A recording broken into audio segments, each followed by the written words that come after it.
আমরা পুরুষের ভিতরে বুকের ভিতরে একটা গর্ত মতো থাকে না, যাকে গন্ডা বলা হয়, এই গর্তটাই এই চিতা। প্রিয় দর্শক শ্রোতা, আমি এখন অবস্থান করছি পাংশা আদি মহাশ্মশান। পিছনেই দেখতে পাচ্ছি শ্মশান ঘাট। মুসলমান ধর্মাবলম্বীদের যেমন কবর দেওয়া হয়, ঠিক হিন্দু ধর্মাবলম্বীদের জন্য চিতায় সৎকার করা হয়। মুসলমানদের কবর দেওয়ার জন্য যেমন একজন মোল্লা অথবা হুজুর প্রয়োজন হয়, ঠিক তেমনি এই শ্মশান ঘাটে মৃতদেহকে সৎকার করার জন্য একজন নিয়োজিত রয়েছেন, তাকে বলা হয় পুরোহিত। বন্ধুরা, আজকে এখন আমরা জেনে নেব পুরোহিতের কাছ থেকে এই শ্মশান ঘাটের ইতিহাস।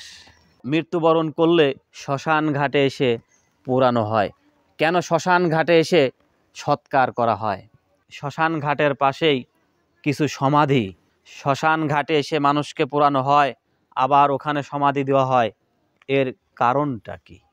তো প্রিয় দর্শক শ্রোতা, চলুন আমরা সেই পুরোহিতের মুখ থেকে শুনে আসি শ্মশান ঘাট, সেই সাথে সমাধির ইতিহাস। হরে কৃষ্ণ, নমস্কার। জগতের সকলে সুখী হোক। আমি অনিমেষ চক্রবর্তী, যশোর জেলা শহরে জন্মগ্রহণ করি। আমি বর্তমানে পাংশাদি মহাশ্মশানে পুরোহিত হিসেবে দায়িত্ব পালন করছি। নাহিদ দাদা, আপনাকে ধন্যবাদ। আপনি খুব ভালো বিষয়ে একটা প্রশ্ন করেছেন। আপনার প্রশ্নটা ছিল যে এই চিতা কিভাবে, এর ইতিহাস, চিতার ইতিহাস সম্পর্কে আপনি জানতে চেয়েছেন। খুব সুন্দর। এই চিতার ইতিহাস আমরা অনেকেই জানি না। এই চিতা সম্পর্কে আপনাকে বলতে হলে সর্বপ্রথমে বলতে হবে যে যখন এক সময় ছিল কিন্তু পৃথিবীতে কেউ মারা যেত না, যেটা সত্যযুগ, তাহলে চিতা কোথা থেকে এসলো? প্রথম কে মারা গেল? চিতায় কাকে প্রথম দাহ করা হলো? এটা সবারই অজানা। এই বিষয়ে খুব খুব অল্প মানুষই জ্ঞাত আছেন। এই চিতাটা আসলে গিয়ে দেবাদিদেব মহাদেবের বক্ষস্থল, বুকের ঠিক এই আমরা পুরুষের ভিতরে বুকের ভিতরে একটা গর্ত মতো থাকে না, যাকে গন্ডা বলা হয়, এই গর্তটাই এই চিতা। মহাদেবের, ভোলা মহেশ্বরের বুকের মাঝখানটা হলো এই চিতা। এখানে সর্বপ্রথম দাহ করা হয়েছিল একটা মৃত গাভী। গাভী মানে এটা মেয়ে গরু, মৃত গাভীকে। সেই গাভীটার পূর্ব পুরাতন ইতিহাস আছে, সেটা ব্যাপক। সেই থেকে চিতার প্রচলন। কেন চিতায় দাহ করা হয় আমি এটা বলতে চাবো।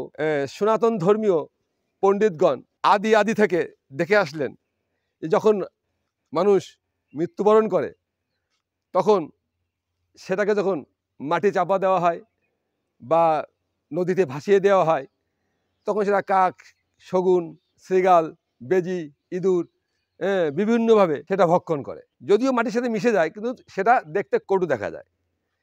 সেই জন্য এই চিতায় পুড়িয়ে ছাই বানিয়ে নদীর জলে দিয়ে ওটাকে মাটির সাথে মিশিয়ে দেওয়া হয়। এইভাবে সনাতন ধর্মের চিতায় দাহ করে সৎকার করার প্রচলিত নিয়ম চালু আছে। আবার আপনি বললেন সমাধির কথা। এই যে কিছু গোষ্ঠী বা কিছু স্বজাতি সনাতন ধর্মে আছেন, এই যে তাদেরকে এই সমাধি দিতে হবে। আপনি দেখতে পাচ্ছেন সমাধি এখানে, যদিও ওই সমাধিগুলো ভগ্ন, ওই পাশে আপনাকে দেখাবো, ওই পাশে আরো সুন্দর সুন্দর নতুন নতুন সমাধি আছে। কিছু গোত্রের, আপনাকে বলেছি কিছু গোত্রের বা কিছু বংশের এটা রেওয়াজ, এটা নিয়ম যে তাদেরকে সমাধি করতে হবে।